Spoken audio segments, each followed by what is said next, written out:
જંબુસરને દબાણમુક્ત બનાવવા માટે નગરપાલિકાએ કવાયત હાથ ધરી છે। નગરપાલિકા તંત્ર એક્શન મોડમાં છે। દબાણ દૂર કરવાની કાર્યવાહી કરવામાં આવી રહી છે। એક તો પડતર પ્રશ્નો અને બીજી તરફ ટ્રાફિકની સમસ્યા, જેના કારણે લોકો ખૂબ હેરાન થતા હોય આખરે નગરપાલિકા એક્શન મોડમાં આવી ગયું છે અને દબાણ હટાવવાની તજવીજ હાથ ધરી છે। શરૂઆત કરવામાં આવી છે ડેપો વિસ્તારથી। ડેપો વિસ્તારમાં સરકારી જમીન પર જેટલા પણ ગેરકાયદેસર દબાણો છે તેને દૂર કરવાની કામગીરી કરવામાં આવી।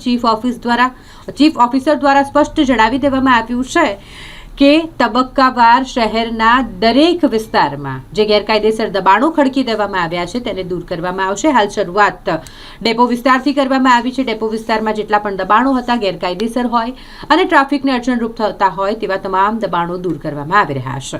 જંબુસર પશુ દવાખાના વિસ્તારમાં દબાણ હટાવવાની કામગીરી શરૂ કરવામાં આવી છે। વચ્ચેમાં અમે અગાઉ દિવાળી પહેલાં આવેલા આ વિસ્તારમાં, તે વખતે તમે જ લોકોએ અને મીડિયા અને બધા ગામ આગેવાનોએ અમને બાહેંધરી આપેલી કે અમે એમ કે સ્વેચ્છાએ દબાણ હટાવી લઈશું, પરંતુ એ દિવાળીને ગયા ખાસો સમય થયો અને દિવાળીના તહેવારના હિસાબે અમે દબાણ દૂર કરવા માટેની કોઈ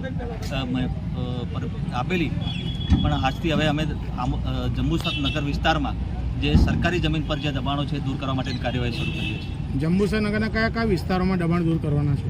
જંબુસરમાં જે મેઇન રોડ પરના જે છે લોકોને ટ્રાફિકની સમસ્યા છે એ વિસ્તારો પહેલાં અમે કવર કરવાના છે। જંબુસર નગરમાં સાહેબ જાહેર માર્ગો પર જે પાર્કિંગ કરીને જતા રહે છે એમના માટે કોઈ વહીવટદારને આપણે જાણ કરેલી છે? ટ્રાફિકની સમસ્યા જે છે અને અત્યારે જંબુસરમાં જે રસ્તાઓના કામો ચાલી રહ્યા એના લીધે ટ્રાફિકનો બહુ મોટો પ્રોબ્લેમ ઊભો થયો છે। એના માટે આપણે પહેલાં તો છે રોડની આજુબાજુના દબાણો લઈશું, પછી બીજા અમે સરકારી જમીનો પર જે ગેરકાયદે દબાણો થયેલા છે એ વસ્તુ અમે લેવાના છે।